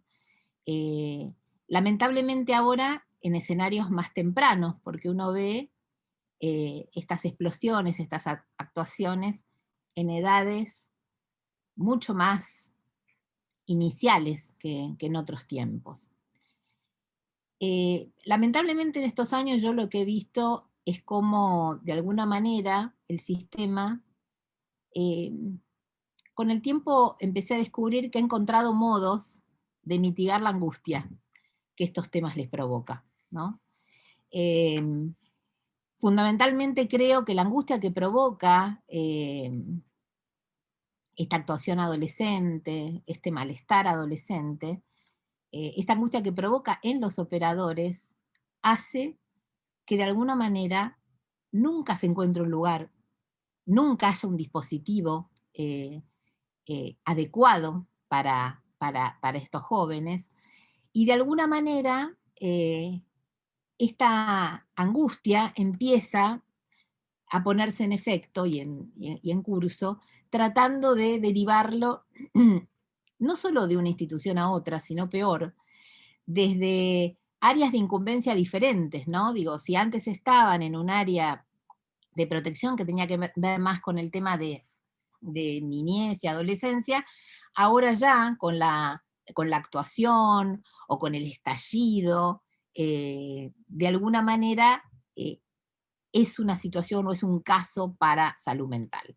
Y ahí entra en un verdadero agujero negro, porque digo, ahí se empiezan a montar un montón de estigmas que empiezan a marcar la vida de estos jóvenes y de estos niños.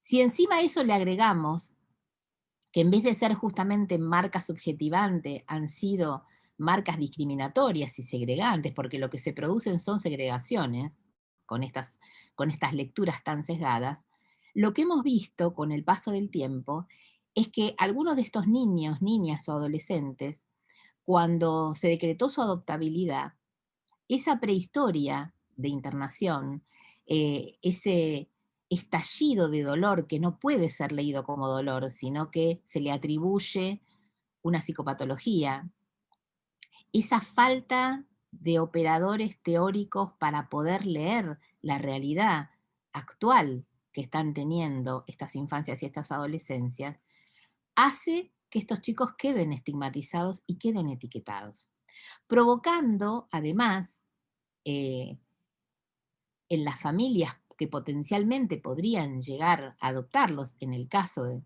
de los que se le haya decretado la adoptabilidad, provocando en ellas no solo rechazo, sino temor, en virtud de toda la fantasía que se pone en juego, y a veces en que muchos de estos operadores, en el modo de transmitir, en el modo sesgado de transmitir esta historia, lo que hacen, en vez de subjetivar a este niño, a esta niña o a este joven, lo que hacen justamente es resaltar, ¿no?, esa imposibilidad.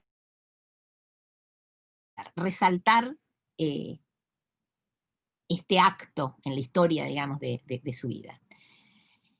Lamentablemente, yo escuchaba atentamente lo que contaban ustedes antes y justo esta frase que dijo Lucila en relación al enamoramiento me trajo un recuerdo también en una audiencia. Se ve que son lugares donde muchos se inspiran para hacer digamos, intervenciones salvajes, porque no las hacen solo en relación a los jóvenes, sino también las hacen en relación a nosotros como operadores.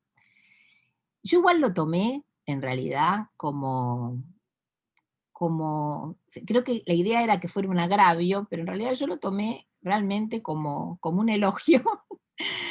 Si bien no se atrevieron a hablar de enamoramiento, sí utilizaron la palabra sobreimplicación, ¿no? Vino de un colega igual, eso fue lo más interesante. A mí me llenó, digamos, en su momento de alegría, fue casi un reconocimiento, aunque seguramente pretendía, digamos, agraviarme, porque esta sobreintervención había logrado derribar un montón de barreras en esto de poder hacer uso de este derecho que este joven tenía en relación a que quería ser adoptado. Pero, bueno, había pasado sus 13 años, ¿no? Y había tenido un par de desencuentros en muchas de las instituciones. Pero los desencuentros que él había tenido tenían que ver justamente con denunciar la inconsistencia de esos cuidados, no tenía ninguna cosa más extraña. Pero fue muy interesante porque era imposible poder pensar que un joven de cierta edad, por eso digo que interesante poder leer cómo a veces esa mirada prejuiciosa y sesgada, en manos de gente que no esté operando en el sistema, no pasa nada, pero en manos de quienes sí operan en el sistema, es terriblemente dañina, ¿no? Entonces, era muy difícil tratar de explicar, primero, cómo este joven no solo tenía derecho, ¿no?, a que lo intentáramos, al menos, obviamente iba a ser a través de una convocatoria pública, porque en el listado de postulantes no hay para esas edades, pero digo, él reclamaba su derecho a poder tener la posibilidad de que intentemos al menos, ¿no?, conseguir una familia.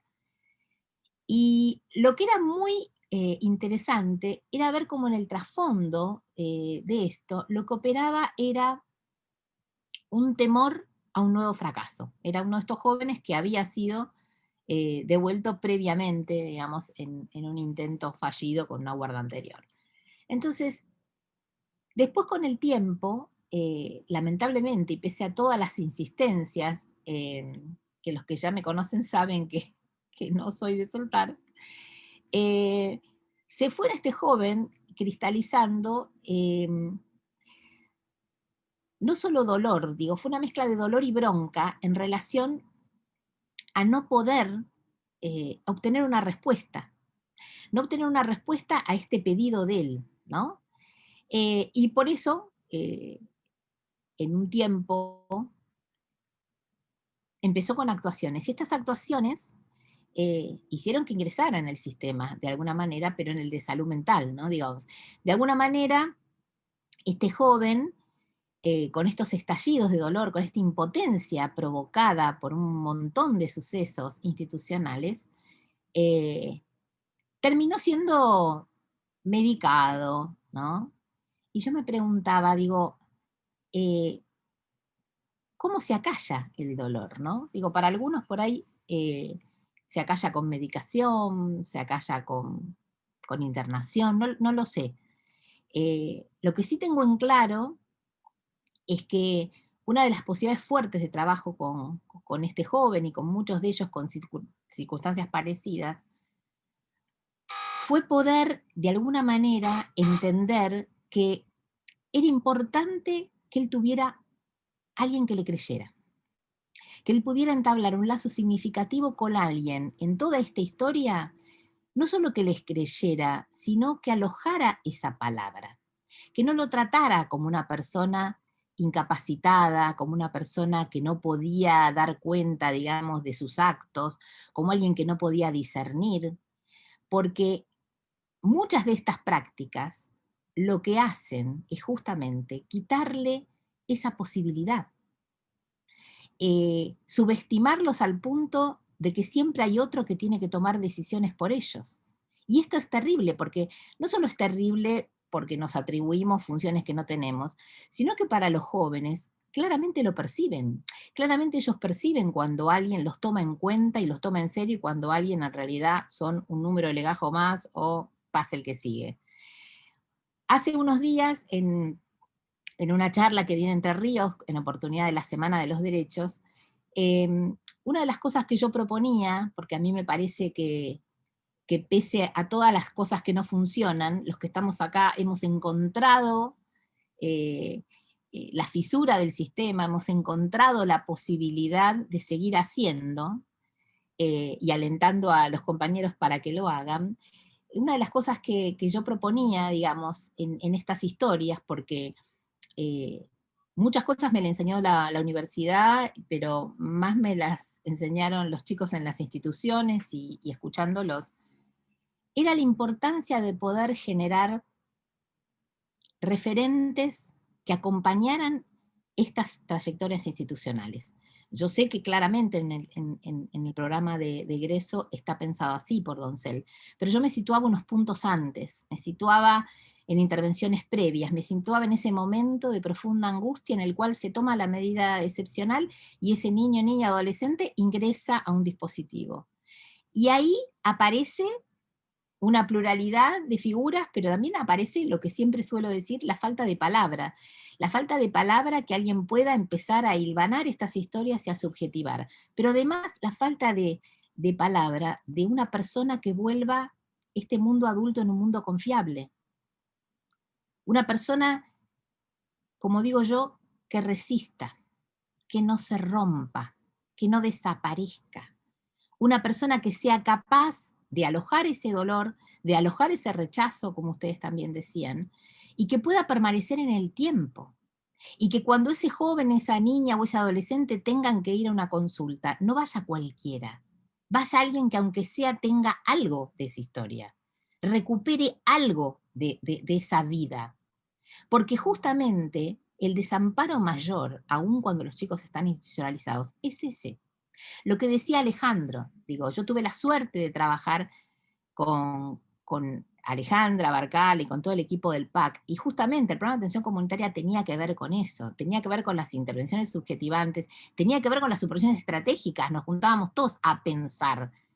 Era casi algo histórico, yo les diría, porque era tal vez en la vida de esos chicos la primera vez que tanta gente se sentaba a pensarlo. Y al pensarlo, le dábamos existencia, le dábamos entidad. Todos nos poníamos a pensarlo y a pensarla.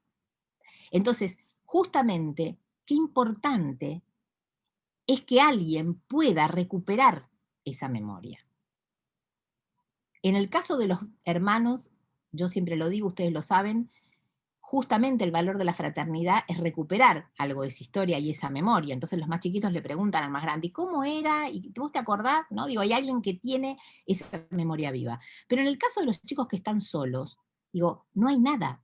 No solo no hay fotos, o hay pocas, o grupales, sino que tampoco hay posibilidad de historizar esto. Lo vemos en los procesos que después algunos chicos tienen la suerte de ser adoptados, y hay un montón de agujeros en esa historia, pero en el caso de los que no, y tienen que llegar al autovalimiento, hay un montón de lagunas en esto. Y en eso hay una corresponsabilidad del Estado, claramente. El Estado tiene una obligación en relación al respeto y al resguardo de su historia de origen, y en relación también al cuidado en ese tránsito institucional. Pero claramente, a mí me interesa pensar, ¿qué nos pasa? ¿Qué nos pasa a nosotros? ¿Qué nos devuelven en espejo estos jóvenes? ¿Qué sucede? Digo, hay mucho de la angustia y de lo no trabajado en muchos de los actores que están al frente de muchos de estos escenarios. Digo, estos jóvenes también denuncian la inconsistencia de estos adultos del sistema. Digo, pretender mitigar esa angustia, derivando, diciendo no tengo recursos, como decía la compañera, en litigando, ¿no? Digo, litigando y diciendo no hay y llegando a instancias judiciales cuando en realidad deberíamos sentir vergüenza, esa es la palabra. Porque estas situaciones son deuda de alguien, digo, de un Estado que en algún punto fracasó. Entonces justamente en ese punto me parece que es clave poder hacerse cargo. Poder hacerse cargo. Y hacerse cargo no es mirar para otro lado. Hacerse cargo es alojar incluso la angustia que esto me genera, la impotencia que esto me genera, y construir nuevas herramientas. Digo, la solución no es pretender hacer encajar un cuadrado en un círculo, no, yo ya lo sé. La fortaleza que todos tenemos generando estos espacios es que nosotros tenemos que intentar construir herramientas nuevas. Digo, con cada uno de los chicos son intervenciones singulares. No con todos nos va a funcionar lo mismo. Lo que es importante es que nosotros no dejemos de intentarlo. Y que nosotros no nos convirtamos en esa máquina, ¿no?, que reproduce acciones sin pensar. Y a veces cuando uno los detiene le dice, ¿pero por qué lo hiciste? Bueno, porque se hacía así. Digo, poder dar cuenta de las intervenciones, porque eso también nos aleja a nosotros de lo que siempre también digo, es muy difícil que yo pueda cuidar, digo, si no me cuido. Cuidar al que cuida es muy difícil si nosotros terminamos arrasados por el sistema, si nosotros terminamos como víctimas del burnout. Digo, nosotros tenemos que poder construir herramientas nuevas en relación a estas historias. Y tenemos que poder leer que estas historias, que muchas veces fueron abordadas con internaciones, con etiquetas, con medicación, que a veces es necesario para mitigar el dolor, no digo que no, lo que sí necesitan estos jóvenes es de vínculos saludables con el mundo adulto. Adultos que no los defrauden, adultos que les crean, adultos que no se rompan con tanto dolor. Por eso también creo que estas tareas no son para cualquiera. Seguramente nuestras intervenciones fallidas en otros escenarios no van a generar las consecuencias que generarían en estas historias. ¿Por qué? Porque en estas historias ellos ya vienen con poco combustible para la decepción. Vienen con menos energía. Sin embargo, yo lo que he probado, y creo que es gran parte de lo que a mí me sostiene, es el poder que cada uno de nosotros podemos tener en tocar esas historias, en mirarlos desde otro lugar.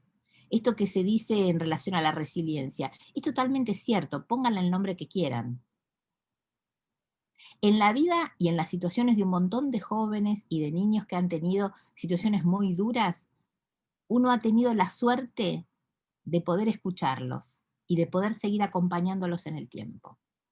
Esa otra mirada, que para algunos será enamoramiento, para otros será sobreimplicancia, para mí tiene que ver con la humanidad.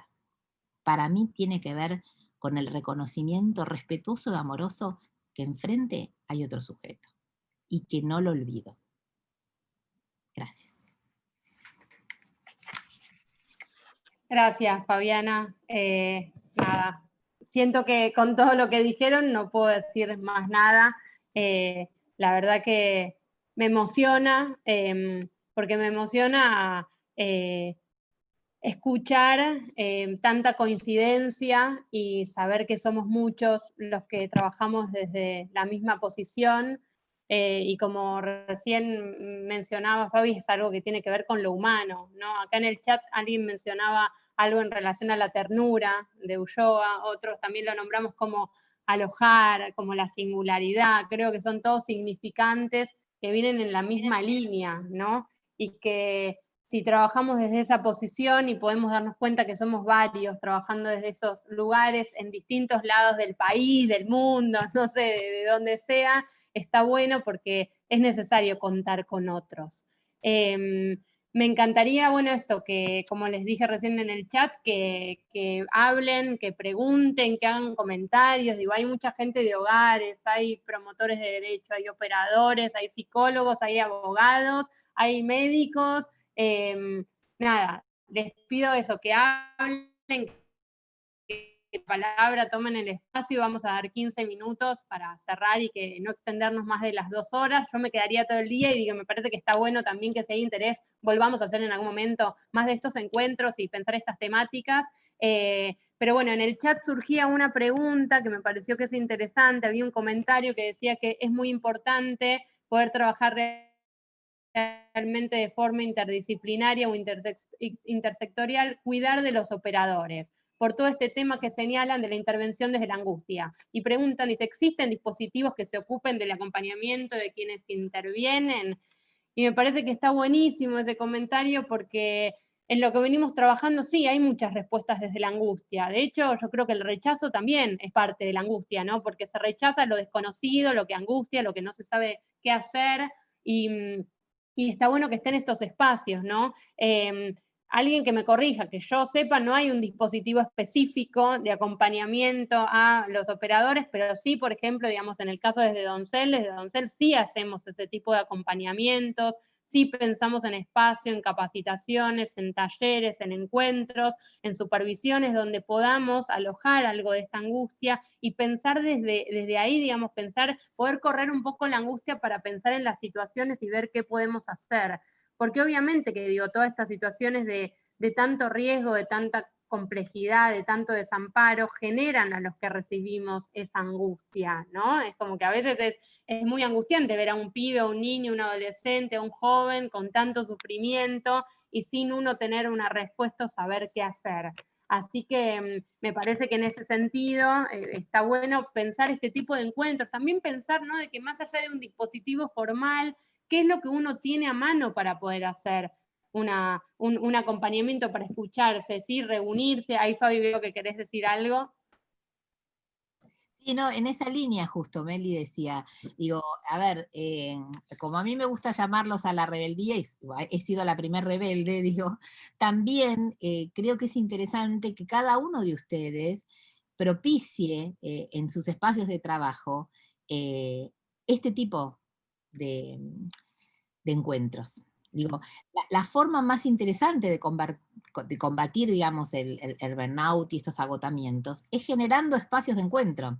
Los podemos llamar los colegas espacios de supervisión, de control, de pensar con otros, pongan el nombre que quieran, Ateneo Clínico, puede ser una, pero también espacios de capacitación. Digo, la combinación de generar espacios de capacitación que nos permiten construir nuevas herramientas, que nos permiten descubrir cómo el otro pudo resolver alguna otra cuestión que a mí se me hizo complicada, y después la posibilidad de repensar las prácticas con compañeros, eso lo puede generar cualquiera en cualquier lugar. Digo, o sea, celebrar que justamente esa es la situación dura que estamos pasando, lo que nos ha permitido continuar a muchos ha sido esto, la posibilidad que nos dio la tecnología de poder no sentirnos solos en muchas intervenciones y poder acceder a un montón de espacios, a espacios con otros que son los de enriquecimiento, pero cada uno de ustedes, cada uno de nosotros puede pensarlo desde ahí y puede también generar en sus propios lugares de trabajo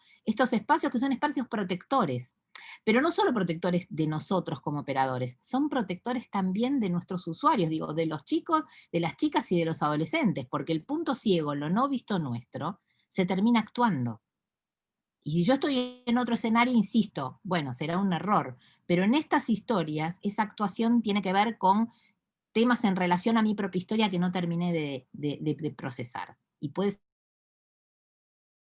realmente Sí, complicado. completamente. Y esto, ¿no? Espacios también de intercambio con otros que laburen en lo mismo, porque nosotros desde Doncel vemos mucho eso en los espacios de capacitación, de contención, que a veces se encuentran, no sé, 10, 15 personas de hogares que trabajan en distintos lugares y que el solo hecho ya de conocerse, de saber que hay otros, que a otros les pasa lo mismo, que se encuentran con situaciones similares, digo, plantear desde ustedes mismos, ¿no?, esos espacios de encuentro e intercambio, creo que puede estar buenísimo. Juli, si querés darle la palabra, había alguien que estaba levantando la mano, le damos la palabra y después seguimos leyendo algunas de las preguntas del chat. Sí, Elizabeth, ¿se puede silenciar?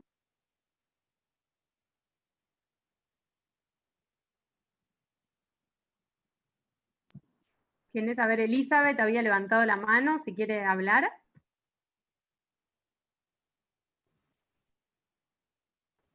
Elizabeth, si querés desilenciarte para compartir lo que querías decir.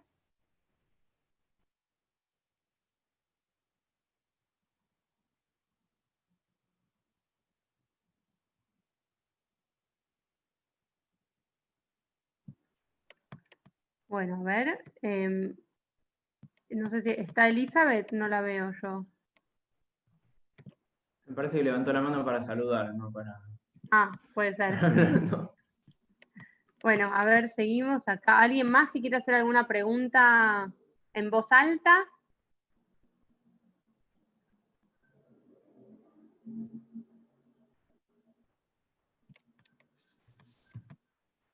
Yo quería hacer un comentario. ¿Puedo? Obvio, adelante.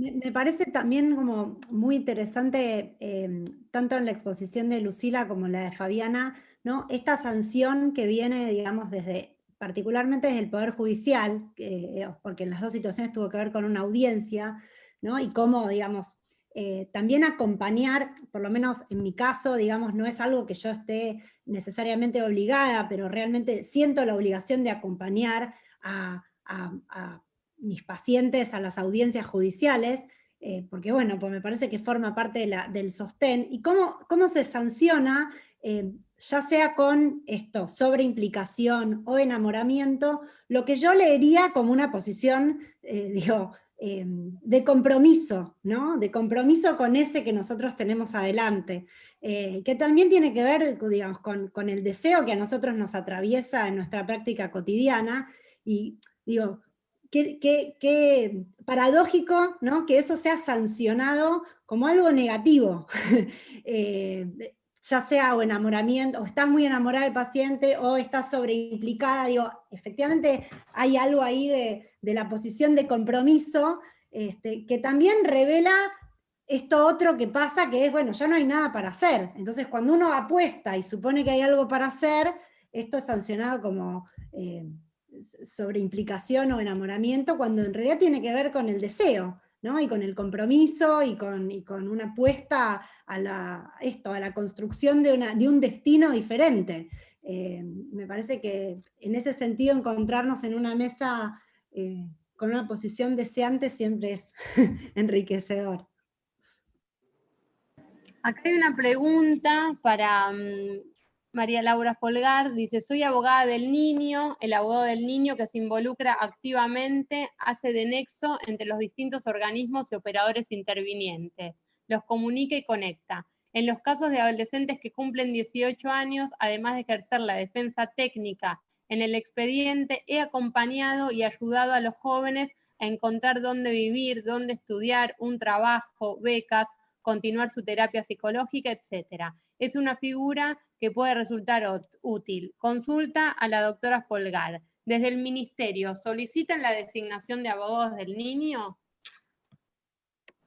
Bueno, le voy a contestar a Luz, ¿no? Luz, nosotros ejercemos la defensa técnica de ese niño en el contexto de la internación, o sea, no cumplimos la figura del abogado del niño. Hemos coexistido con abogados del niño. Nosotros no lo peticionamos porque no nos corresponde. En el marco de los expedientes que intervenimos nosotros, nuestra actuación siempre es en el marco de un expediente, siempre hay un defensor de menores e incapaces que en todo caso lo solicita de ser necesario. Hemos coexistido en muchísimos casos con abogados del niño y sí, tiene una figura súper activa.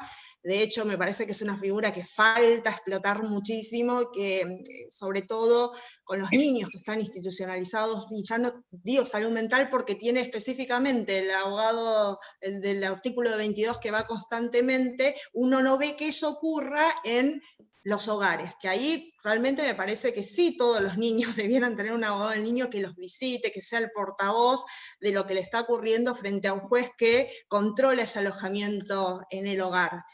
Así que bueno, no sé si esto, Luz, responde a tu pregunta, pero en principio nosotros no nos proponemos porque no nos toca, y en su caso de tener el niño menor de 18 años o año, podemos coexistir como dos figuras diferentes. Buenísimo. Acá hay un comentario que dice que yo quiero comentar que una vez a la semana tenemos una reunión de equipo junto con 2 psicólogos que nos ayudan y nos aconsejan y nos preguntan cómo nos sentimos ante las diferentes situaciones que pasamos con los chicos. Bueno, creo que ahí está una de las alternativas que evidentemente desde alguna institución han encontrado para esta contención y acompañamiento que yo puedo, si puedo, Melina, puedo contar la experiencia de la unidad de letrados. Nosotros tenemos un equipo interdisciplinario que es bueno para ayudarnos con las estrategias de externación, con los recursos, son 2 psicólogos, psiquiatra y la verdad que es un equipo que nos juntamos semanalmente para hablar y ayudarnos y sortear esto que nos atraviesa claramente como personas, estas historias. Nos frustran muchas veces, no obstante hacemos esto que un poco conté en el sentido de parar y sacar una foto de lo que está ocurriendo para tratar de modificar las prácticas y y bueno, entender que cada aporte que hagamos es positivo. Y hoy, ni hablar, muy contenta de ver que somos muchos los que empezamos igual. Buenísimo. ¿Alguien se desmuteó? ¿Quiere hacer alguna pregunta? Dale, adelante. No, yo quería hacer un comentario. Creo que la deuda del Estado en relación a cómo abordar a los pacientes de salud mental internados en los hospitales generales, infantos-juveniles, pacientes infantos-juveniles, es enorme. Corriéndome de mi función en ADOPI, soy psiquiatra de planta en el Hospital Ramos Mejía, la única psiquiatra infanto-juvenil, atendiendo consultorios externos, internaciones e interconsultas, con un equipo de 2 psicólogas más que se encargan también de todas estas funciones. Los pacientes infantos se internan en salas generales, en salas de urología, de traumatología, sin enfermería especializada, sin profesionales de guardia que puedan atenderlos, porque los profesionales de guardia tienen adultos, con profesionales de las otras especialidades, con absoluto desconocimiento de cómo abordar un paciente por salud mental.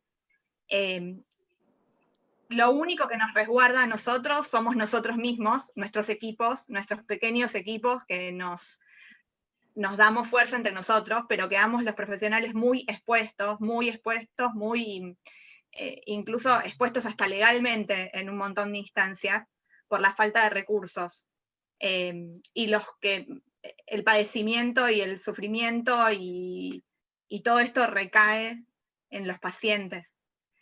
Por eso muchas veces se hacen pedidos de derivación a los hospitales monovalentes como únicas alternativas a que un pibe no rompa el vidrio y se termine lastimando, no se pinche con un suero del paciente de al lado, no le saque un tutor en un estado de excitación psicomotriz a un paciente que está al lado por una operación de cadera. Es muy complejo y el Estado no asigna cargos a los hospitales generales, no se abren cargos, no hay psiquiatras infantos juveniles en los hospitales generales, casi no hay. Sí, tenemos que poder contemplar todo eso, porque si no, bueno, estamos como complicados, esa es la realidad, estamos muy complicados trabajando en los generales. Hay mucho agotamiento y los profesionales también se van, las condiciones laborales cada vez son peores y los profesionales se van de esos lugares porque no se pueden sostener. Por más que haya mucha voluntad y las miradas sean amplias y queriendo poner todo por los pibes, llegan momentos en los que uno no puede más. Y comparto con mis compañeras que lo que nos sostienen son los equipos de trabajo. El trabajo con otros, interdisciplinario, en ADOPI nos sostiene eso, porque también cobramos cosas paupérrimas hace mucho tiempo y nos sostiene el equipo.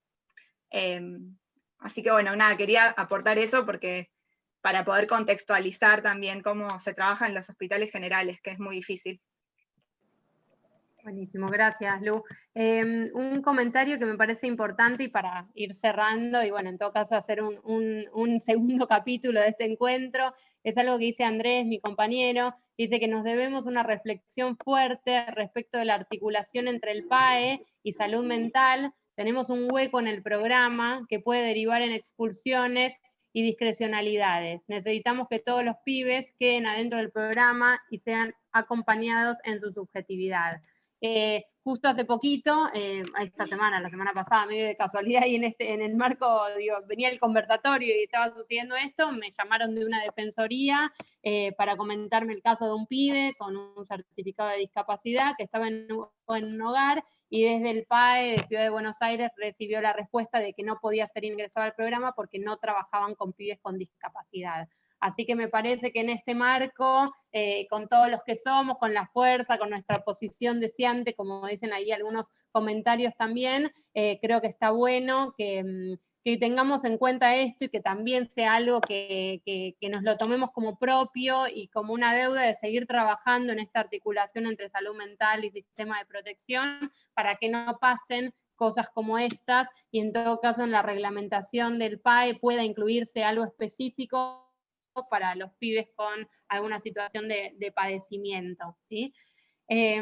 Bueno, les agradezco un montón a todos y como siempre, como dije desde el inicio y como dijeron todos los expositores a los cuales les agradezco un montón porque esto salió mejor incluso de lo que ya imaginaba y creo que nos da un poco de fuerzas y aliento a todos en este año también tan complejo y difícil que atravesamos. Y bueno, como siempre propongo que nos sigamos enamorando de los pacientes, que sigamos sobreimplicándonos, que nada, sigamos deseando y soñando, como algunos también dicen, con que podemos hacer cosas distintas y como decía Fabiana, que esas cosas distintas pueden cambiar las historias de los pibes y las pibas. Así que bueno, nada, un aplauso para todos, les agradezco un montón y bueno, ojalá nos volvamos a encontrar pronto. Está abierta la vía, digamos, está en la página de Doncel, a la cual todos pueden ingresar, pueden contactar, está mi email, que es melina@doncel.org.ar. También si necesitan hacerle alguna consulta a alguno de los expositores o lo que sea, después podemos intercambiar algún mail si es necesario, pero bueno, dejamos abierto el espacio para próximos encuentros y para seguir trabajando porque hay un montón por delante. Así que bueno, ojalá pronto nos volvamos a encontrar y también Juli les compartió el artículo que escribimos.